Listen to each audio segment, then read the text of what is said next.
I'd like to tell you about the strangest secret in the world. Some years ago, the late Nobel Prize-winning Dr. Albert Schweitzer was being interviewed in London, and a reporter asked him, "Doctor, what's wrong with men today?" And the great doctor was silent a moment, and then he said, "Men simply don't think." It's about this that I want to talk with you. We live today in a golden age. This is an era that man has looked forward to, dreamed of, and worked toward for thousands of years. But since it's here, we pretty well take it for granted. We in America are particularly fortunate to live in the richest land that ever existed on the face of the earth, a land of abundant opportunity for everyone. But do you know what happens? Well, let's take 100 men who start even at the age of 25. Do you have any idea what will happen to those men by the time they're 65?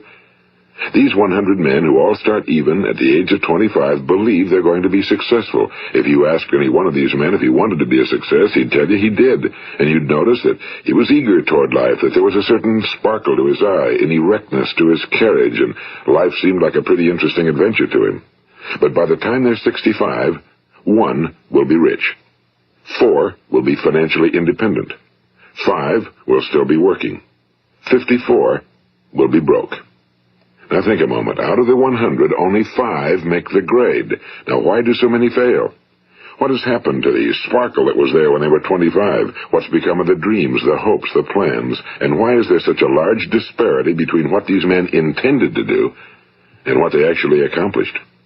When we say about 5% achieve success, we have to define success. And here's the best definition I've ever been able to find. Success is the progressive realization of a worthy ideal. If a man is working toward a predetermined goal and knows where he's going, that man is a success. If he's not doing that, he's a failure. Success is the progressive realization of a worthy ideal.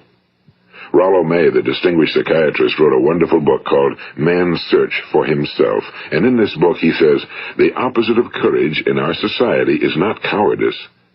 It is conformity.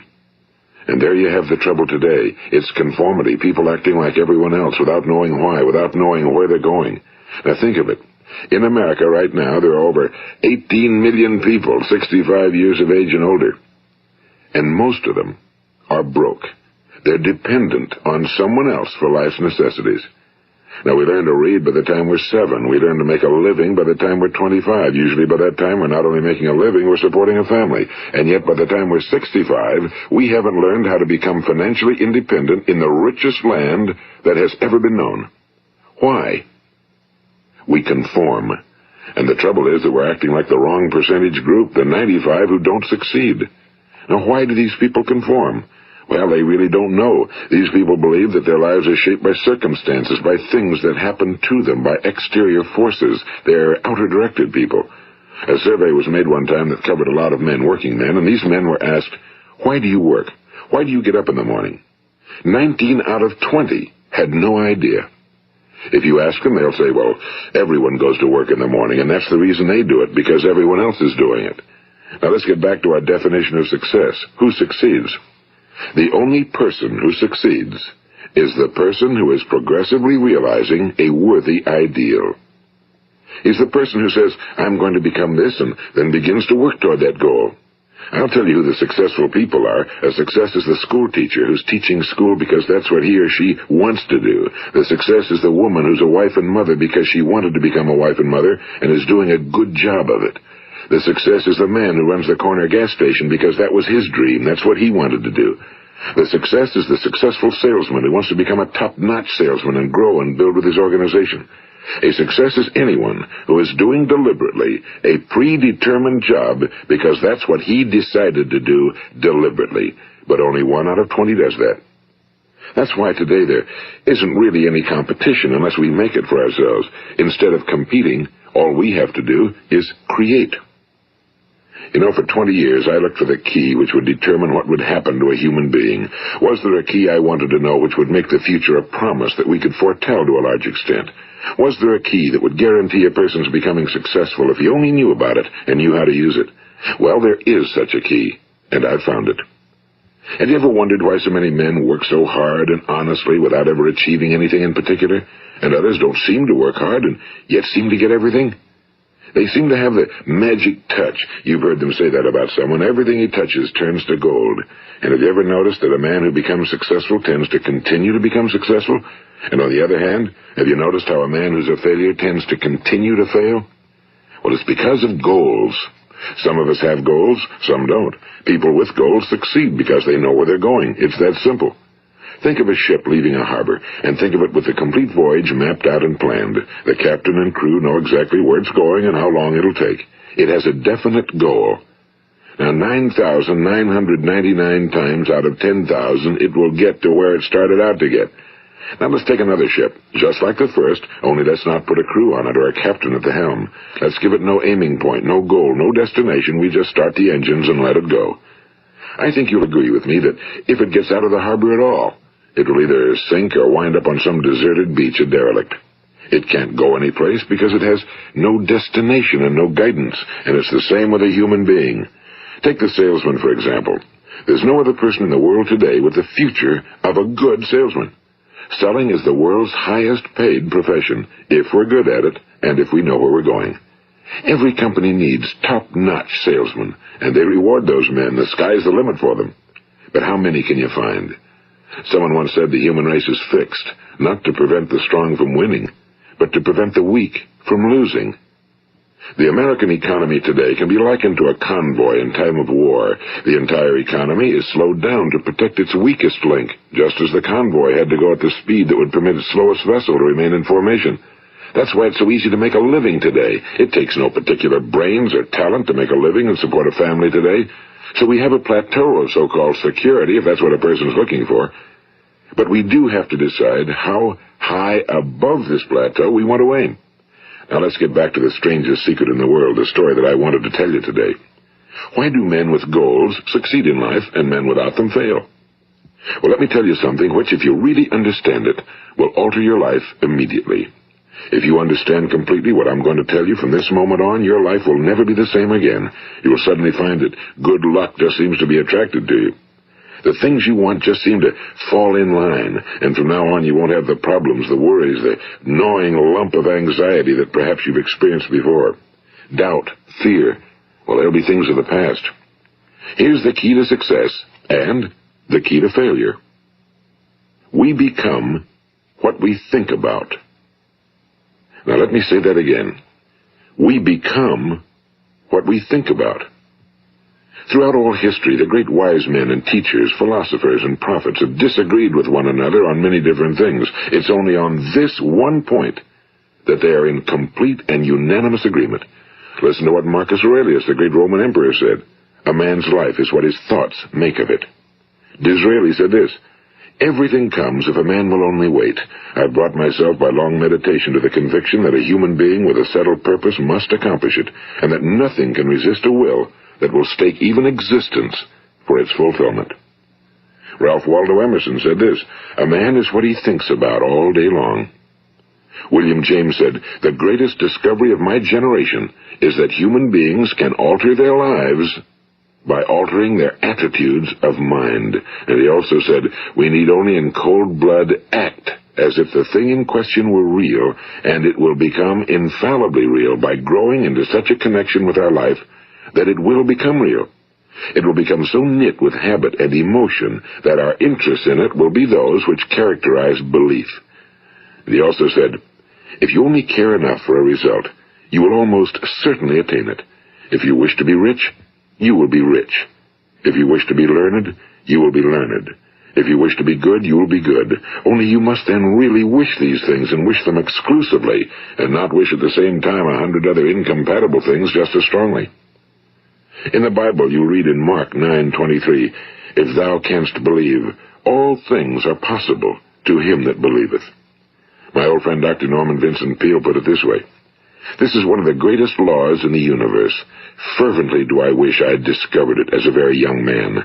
It dawned upon me much later in life, and I found it to be one of the greatest, if not my greatest discovery outside of my relationship to God. The great law, briefly and simply stated, is that if you think in negative terms, you will get negative results. If you think in positive terms, you will achieve positive results. That is the simple fact, he went on to say, which is at the basis of an astonishing law of prosperity and success. In 3 words, believe and succeed. William Shakespeare put it this way, our doubts are traitors and make us lose the good we oft might win by fearing to attempt. George Bernard Shaw said, people are always blaming their circumstances for what they are. I don't believe in circumstances. The people who get on in this world are the people who get up and look for the circumstances they want, and if they can't find them, make them. Well, it's pretty apparent, isn't it? And every person who discovered this for a while believed that he was the first one to work it out. We become what we think about.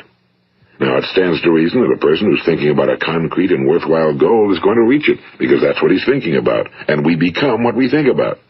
Conversely, the man who has no goal, who doesn't know where he's going, and whose thoughts must therefore be thoughts of confusion and anxiety and fear and worry, becomes what he thinks about. His life becomes one of frustration and fear and anxiety and worry. And if he thinks about nothing, he becomes nothing. Now, how does it work? Why do we become what we think about? Well, I'll tell you how it works as far as we know. Now, to do this, I want to tell you about a situation that parallels the human mind. Suppose a farmer has some land, and it's good fertile land. Now, the land gives the farmer a choice. He may plant in that land whatever he chooses. The land doesn't care. It's up to the farmer to make the decision.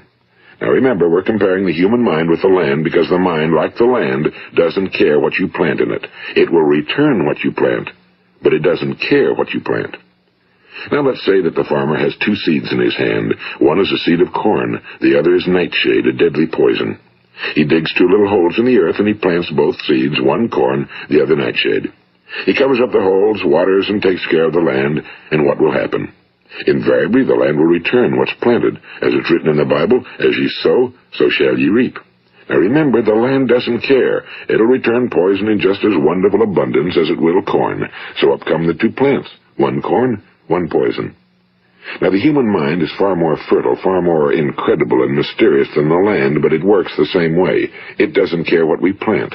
Success, failure. A concrete, worthwhile goal, or confusion. Misunderstanding, fear, anxiety, and so on. But what we plant, it must return to us. You see, the human mind is the last great unexplored continent on Earth. It contains riches beyond our wildest dreams. It will return anything we want to plant. Now, you might say, well, if that's true, why don't people use their minds more? Well, I think they figured out an answer to that one, too. Our mind comes as standard equipment at birth. It's free, and things that are given to us for nothing we place little value on. Things that we pay money for, we value. The paradox is that exactly the reverse is true. Everything that's really worthwhile in life came to us free. Our minds, our souls, our bodies, our hopes, our dreams, our ambitions, our intelligence, our love of family and children and friends and country, all these priceless possessions are free. But the things that cost us money are actually very cheap and can be replaced at any time. A good man can be completely wiped out and make another fortune. He can do that several times. Even if our home burns down, we can rebuild it. But the things we got for nothing, we can never replace. The human mind isn't used because we take it for granted. Familiarity breeds contempt. It can do any kind of job we assign to it, but generally speaking, we use it for little jobs instead of big, important ones. Universities have proved that most of us are operating on about 10% or less of our abilities. So decide now, what is it you want? Plant your goal in your mind. It's the most important decision you'll ever make in your entire life. What is it you want? Do you want to be an outstanding salesman? A better worker at your particular job? Do you want to go places in your company? In your community? Do you want to get rich? All you've got to do is plant that seed in your mind, care for it, work steadily toward your goal, and it will become a reality. It not only will, there's no way that it cannot. You see, that's a law, like the laws of Sir Isaac Newton, the laws of gravity. If you get on top of a building and jump off, you'll always go down. You'll never go up, and it's the same with all the other laws of nature. They always work. They're inflexible. Think about your goal in a relaxed, positive way. Picture yourself in your mind's eye as having already achieved this goal. See yourself doing the things you will be doing when you've reached your goal. Ours has been called the phenobarbital age, the age of ulcers and nervous breakdowns and tranquilizers, at a time when medical research has raised us to a new plateau of good health and longevity. Far too many of us worry ourselves into an early grave, trying to cope with things in our own little personal ways, without learning a few great laws that will take care of everything for us. These things we bring on ourselves through our habitual way of thinking. Every one of us is the sum total of his own thoughts. He is where he is because that's exactly where he really wants to be, whether he'll admit that or not. Each of us must live off the fruit of his thoughts in the future, because what you think today and tomorrow, next month and next year, will mold your life and determine your future. You're guided by your mind. I remember one time I was driving through eastern Arizona, and I saw one of those giant earth-moving machines roaring along the road at about 35 miles an hour with what looked like 30 tons of dirt in it. A tremendous, incredible machine, and there was a little man perched way up on top with the wheel in his hands guiding it. And as I drove along, I was struck by the similarity of that machine to the human mind. Just suppose you're sitting at the controls of such a vast source of energy. Are you going to sit back and fold your arms and let it run itself into a ditch? Or are you going to keep both hands firmly on the wheel and control and direct this power to a specific, worthwhile purpose?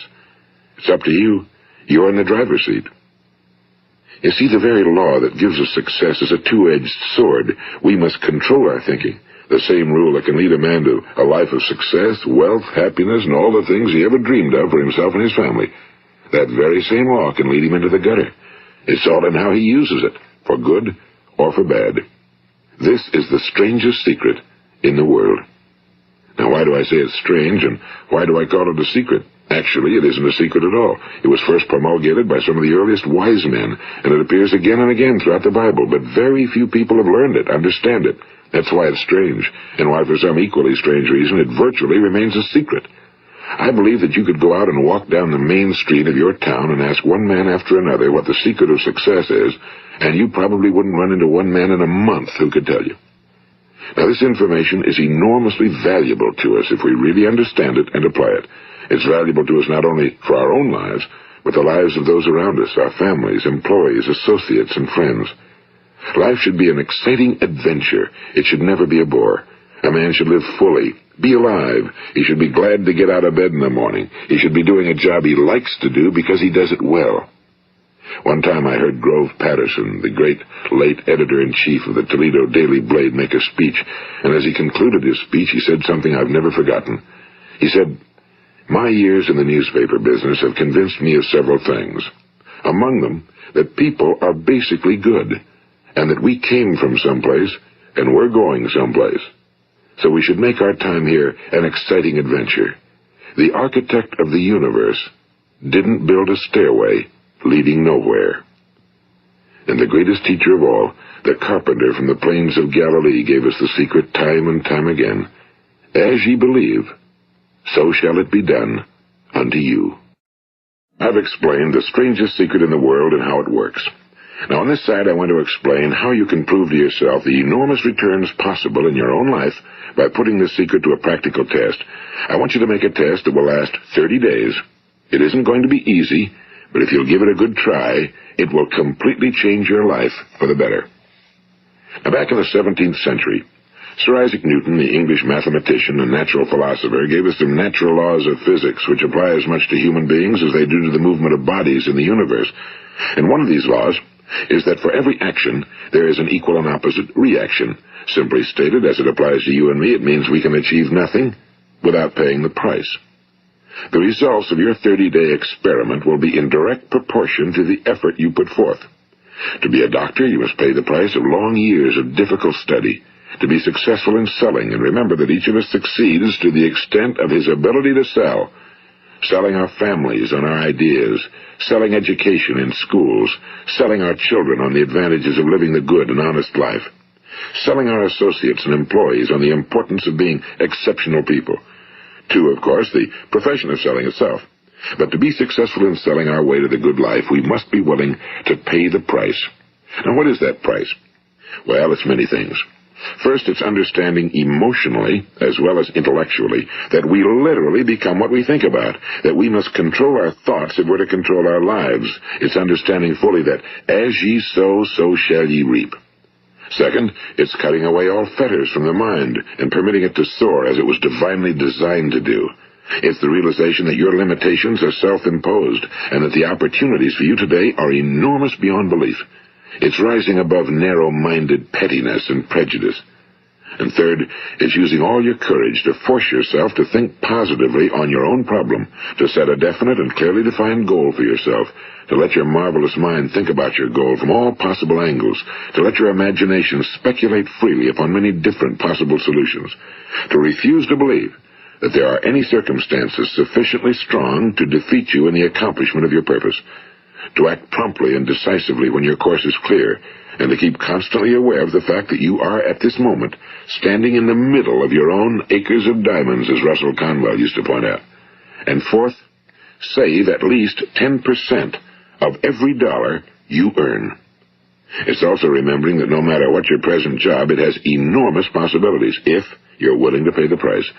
Now let's just go over the important points in the price each of us must pay to achieve the wonderful life that can be ours. It is, of course, worth any price. 1. You will become what you think about. 2. Remember the word imagination and let your mind begin to soar. 3. Courage. Concentrate on your goal every day.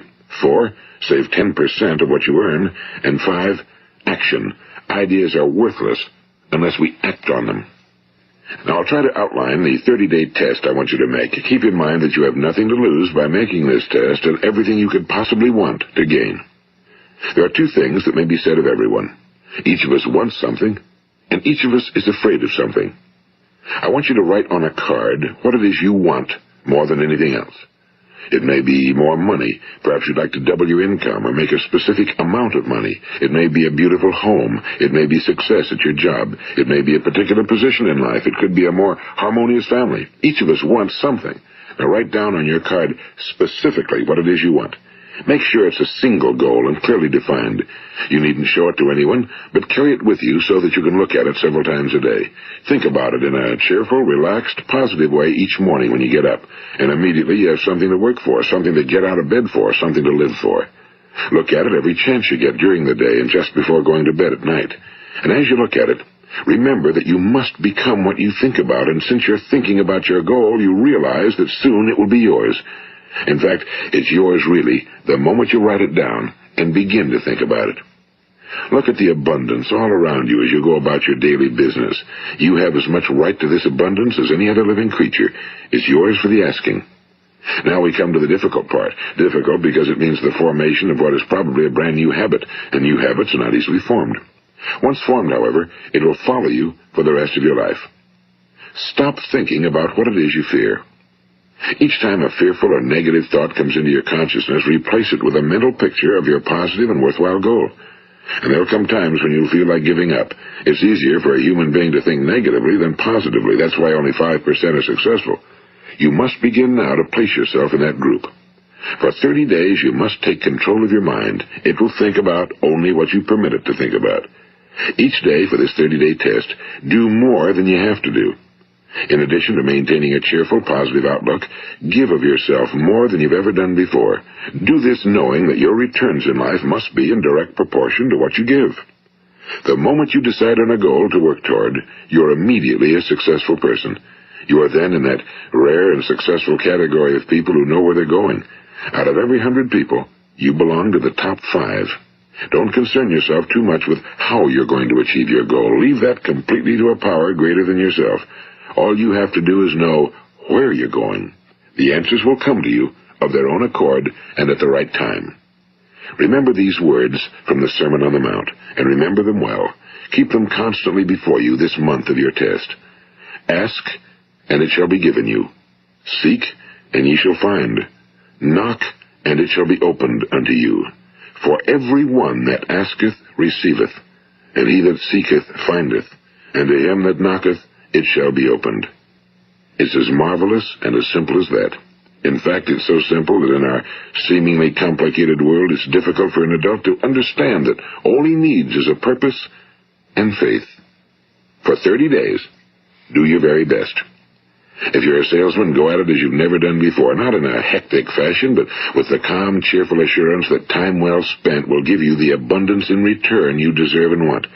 If you're a homemaker, devote your 30-day test to completely giving of yourself without thinking about receiving anything in return, and you'll be amazed at the difference it makes in your life.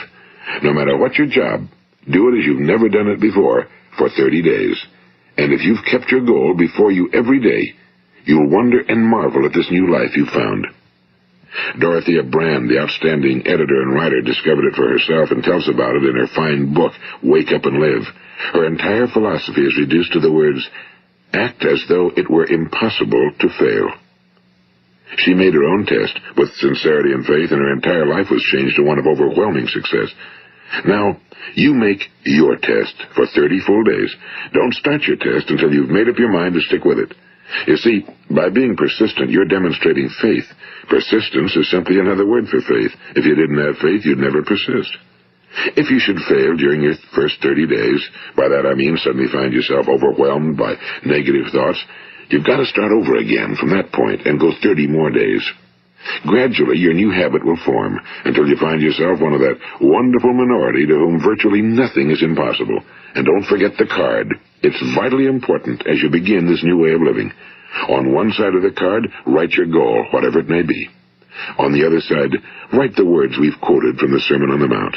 Ask, and it shall be given you. Seek, and ye shall find. Knock, and it shall be opened unto you.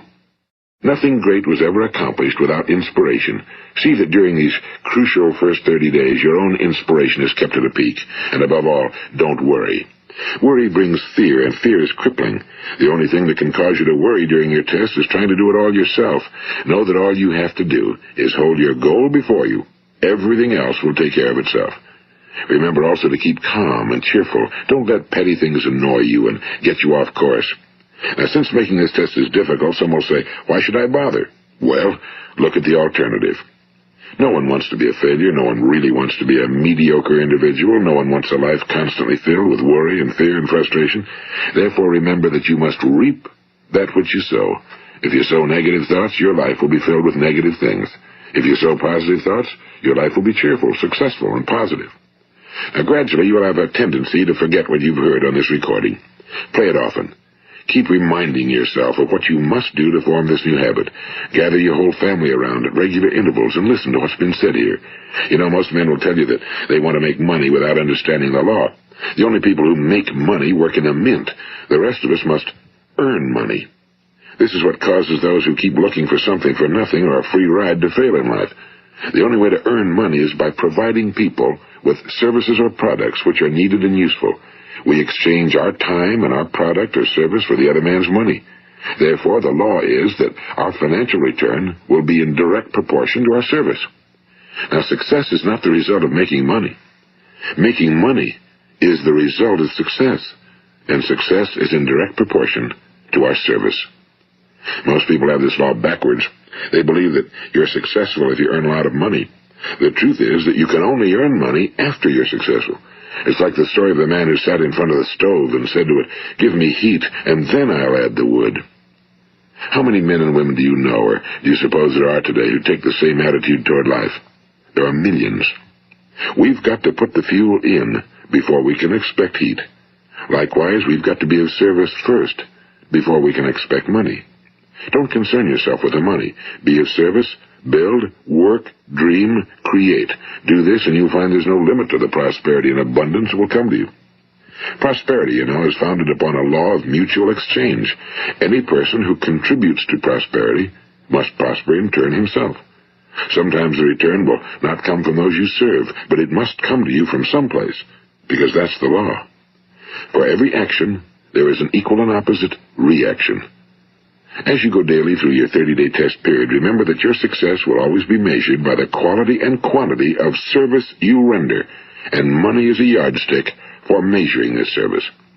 No man can get rich himself unless he enriches others. Now, there are no exceptions to a law. You can drive down any street in America and from your car estimate the service that's being rendered by the people living on that street. Had you ever thought of this yardstick before? It's interesting. Some, like ministers and priests and other devoted people, measure their returns in the realm of the spiritual, but again, their returns are equal to their service.